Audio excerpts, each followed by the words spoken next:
Right, this is a tutorial about the Speech Meet. My name is Candy Turner and I am the elementary coordinator for the Speech Meet held at Valley Christian School. It's going to be on March 11th this year, and I understand that you're going to be a judge before. If you've judged before and you know what you're doing, I don't expect you to be watching this. This is just for someone new. So I wanted to give you a little heads up because it's more fun to come to an event when you know exactly what's going to happen and you're on top of it than to walk in and wonder what we're doing next. So I just want to go over some things that we will be covering in the judges meeting too, but it's nice to hear it more than once and also to just let it sink in and think about it so that when you come on that day, on the 11th, then you'll just be ready to go. So the first thing I wanted to do, you don't probably have a judging sheet, but I will try to get one to you. And maybe you want to watch this video after you have one of those, but you can always stop this thing and run it again. So I want to go through the judging sheet kind of step by step. So different grades have different options of what they can do. So first and second grade can only do Bible. Well, first grade can only do a Bible verse and or a poem. And then second grade, they can do a Bible verse, a poem, or a fable. And then third grade, fourth grade, they can only do those. But fifth grade, they can do several other things, which doesn't really matter to you, but just so you know that. I am not the coordinator for junior high, and so it is going to be important, especially important for you to show up at the judges meeting, and Julie Hicks will take care of some distinctions about junior high. Same ideas hold, but just the judges form looks a little bit different. So, and this doesn't get you out of coming to the meeting. I've got to have you there on that day because this is where you will pick up your judging forms and know what class you're in. So you have to come. This is just a helper. All right. So the judge, and there are two different judging forms generally. One of them is for everything else except Bible, and the other is for Bible. And they're pretty much the same, but the Bible's a little bit different. So you're going to be able to detect that, I think, when you get there. There aren't a lot of Bibles, but there are a few. So I'm going to start at the bottom of the judging sheet because I think that's clearer. And at the top, you have more decision making to make. So it's set up on 10 items, 10 areas that you're going to be judging, and they're worth 5 each. So total of 50. So let's just start at 10 because these are, like I said, easier. So 10 is the student has no recognizable interruptions during forgetfulness. So if they forget it, this is the place to mark down. Forgetting, if they totally forget it, we can have some options here. So you are probably not the host in your room. So there's 2 judges in every room. One person is a host, and they're usually a Valley Christian person because they know the facility and maybe that's even their room. And so they take care of some things like if a student forgets. We don't want the poor little thing to stand up there and just stand for too long because we want this to be a happy occasion and we don't want it to be devastating. So we want to move them along. So, so judges have to make that decision. Do you, if you know something, if you know the speech, help them. Sometimes judges know that, sometimes not. But if you know it, give them a word. If you think it's better for them to start over, we don't care. It's fine. Let them start over. And then you can mark it down. They forgot. So you can mark them down, whatever you think is appropriate. Obviously, this is where the judge part comes in. So if they just needed someone to get them back on track, I might just take 1 point off. If they didn't really look like they knew it, they didn't come in knowing it, then that's a whole different thing. Now they probably aren't going to face that, but you never know. If I thought that they had not prepared well, then I would take off more points. And you can take off up to 5. So that's where that's marked. Number 9. This is, do they have an easy flow of language? And I think this is on here mostly because sometimes you don't know whether they truly forgot it. Did they really know it in the beginning or not? You don't know for sure. And so I think they just give you another way to mark that down. Let's say um, they did a lot of stumbling and you didn't know whether it was because they didn't know it or just because, I don't know, what else would make you stumble. But anyway, you have two options there. You could actually mark down a couple of places if you thought that was appropriate. The number 8 is words are understandable. All right, well, this is easy, but so many students have like speech impediments. They just don't know. They don't pronounce certain letters, and it's really hard to understand them. And it's really no fault of their own, but in speech, it gets counted down because you can't hear them. You can't understand what they're saying. Some of our students have accents. We've got Russian students, and some of them have accents. So you have to be a little bit, not necessarily forgiving, but just be aware. As long as you can understand them, that's great. They're not counted down because they have an accent. Just sometimes I've listened to whole speeches and thought, what did they say? I didn't get any of it. So that's where that's marked down. Another one is, are they loud enough? That's audible. Can I hear them? This is huge. Children have such a hard time being loud in a speech meet. They have no problem being loud at recess, but they have a lot of problem being loud in a speech meet. So can you hear them? And this is huge. We work a lot on this. All right, then number 6 is, do they have good eye contact? They're supposed to not just look at the judge. They're supposed to look at like everybody. And if they looked at other people, then that would be all we could require. If they just looked at the judge, I might take a point off for that. Um, the next one is poise. Do they just stand, feet apart, hands relaxed, unless they're using hand motions? They're not fidgeting on something, turning, twisting, hands behind their backs. Things like that are not poised. They need to be standing pretty still, not rocking back and forth, turning, twisting, something that's distracting to you. Number 4 is natural presentation. This is where we go into hand motions. It doesn't say specifically that, but we try, we have we definitely allow hand motions, but as the children get older, we discourage it a little bit because sometimes it's not natural. It's not something a child would ever really do. So, if for 4th and 5th graders, if we have a mountain, we don't want a mountain, because you wouldn't do that if you were saying that to mom. Hey, so try to make it natural. It should be natural. Littler ones, have we been more forgiving on that? Because it seems to help them be more expressive if they can move their hands more. So we tend to allow more as the younger grades and then try to get them to do more with their voice in the older grades. If you think it's distracting or if you think it's not natural, that's the place to mark down. Number 4, here's where we're getting into the things which really require judgment. We did 4. Number 3, this is variety. So does the speaker have variety? Does it have highs and lows in what they're saying? Are they very expressive, like, oh, this is really exciting? And, does their voice go up and down? It can be also variety of timing. Do they have any places where they slow down, or is it all just in the meter, da da da da da da da da da, like that? They should have sentence structure, and they should come to a stop at the end of a sentence.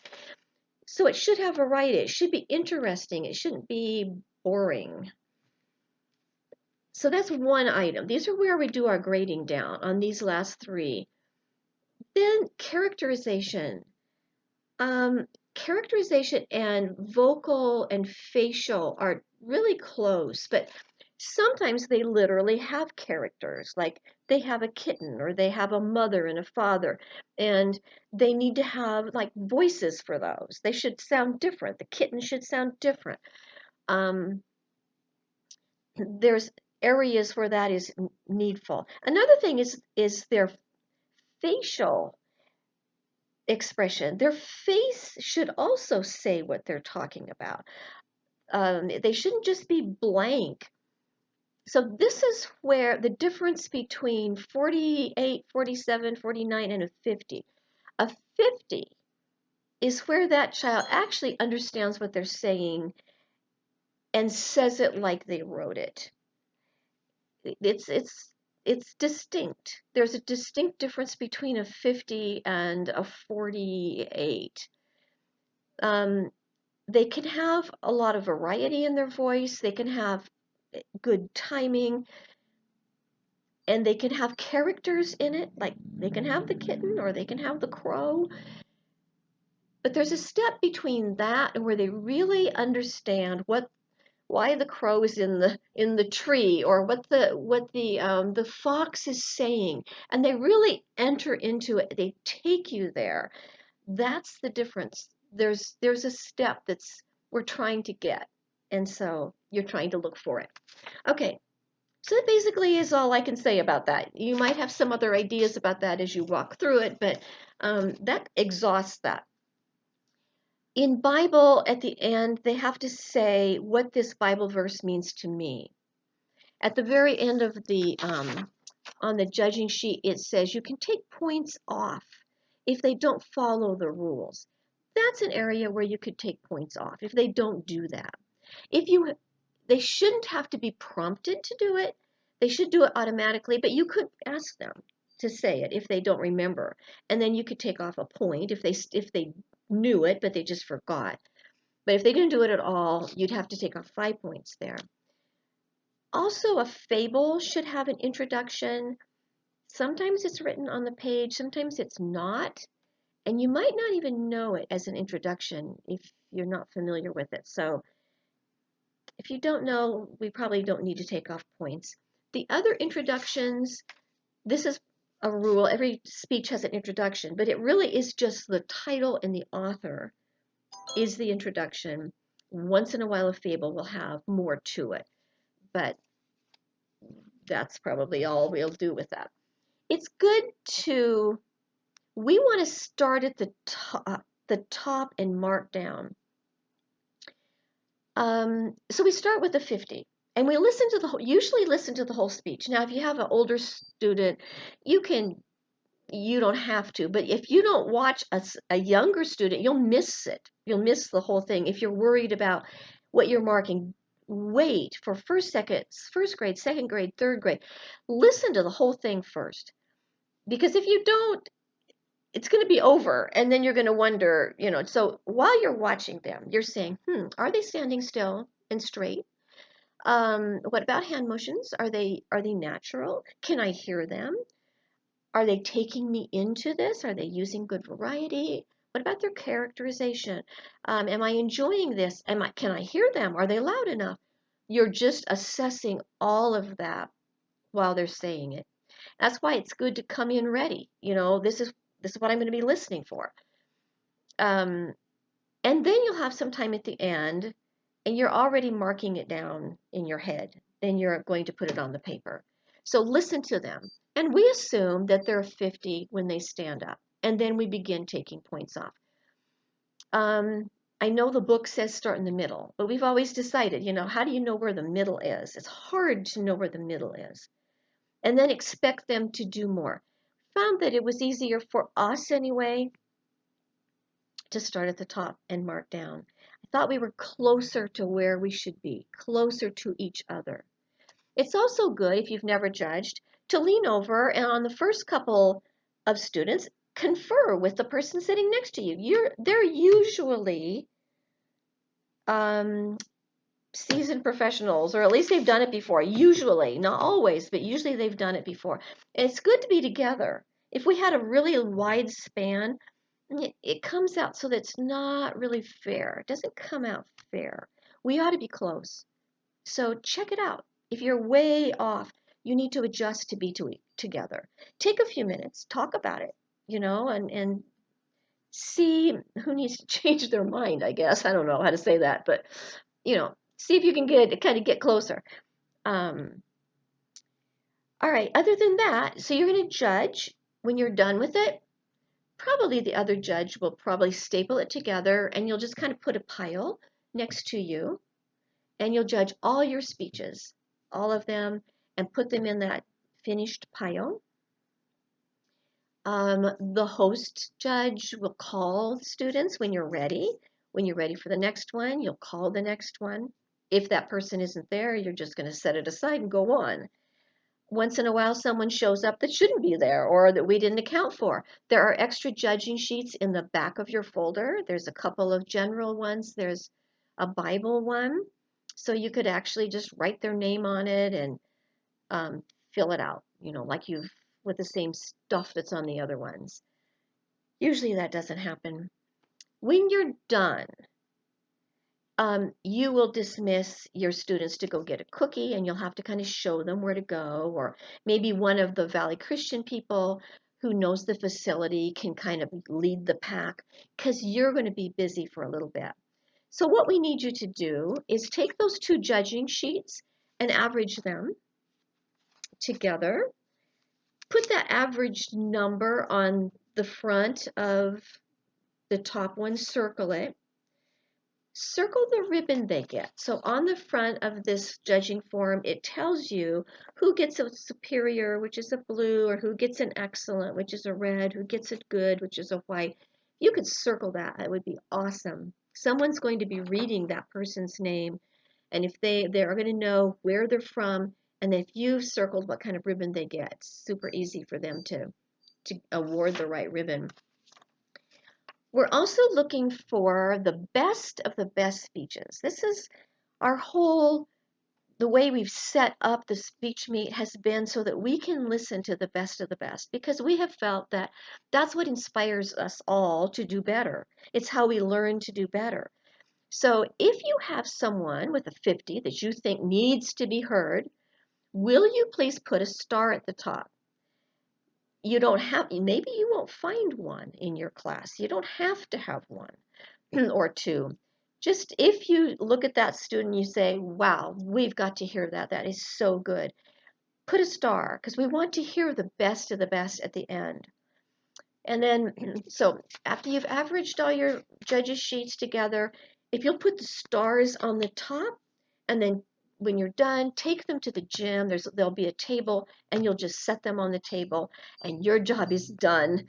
And hopefully you've come away inspired. I always do. If I get to judge, I love doing that. And it's always amazing to see what children can do. It inspires me to keep going. All right, I think that's pretty much it. I'm looking at my notes here to see if there's anything else. Just remember, it's not a competition. It is only an adjudication. We've allowed parents to judge their own children. It really wasn't set up that way, but we found that if parents were coming, that they were coming from a distance. Other people didn't necessarily want to come, their children were in it, and the parents wanted to come, and we found no problem with letting them judge their own children. It's not a competition. So if they misjudge or if they want to judge them improperly, it doesn't hurt anybody else, and they have to live with it. And these people are conscientious people, so I think I can trust them. I think we can trust them to just be good judges for their own children. And if they didn't choose to judge their own, they could always just let the other judge do it. But I think they can do it. So we haven't allowed teachers to judge their own classes because as a teacher myself, I really think we're biased. And I don't know that it's fair. I didn't think it was fair. So we don't let teachers judge their own students, but we do let parents judge their own students. So in fact, we've placed you into a place where you can judge your own child. And it is adjudication. You're only using the judge's form. You're not going on. There can be, everybody in the class can get a blue if they've earned it. So we figured that's good. I think this is pretty much it. I think I've covered it. Look forward to seeing you. Thank you for being available. Thank you for being the champion to your own child, because most of the judges that this is going to I noticed that their children are in it, so you know kind of what you're looking for. So you're already ahead. So we will see you on the 11th in the judges meeting. It is at 12:30 in a room that we will be assigning. It's not hard to find. It's really close to where you come in. So we'll let you know that. All right. Thanks a lot. I will post this and hopefully I did it right. Bye-bye.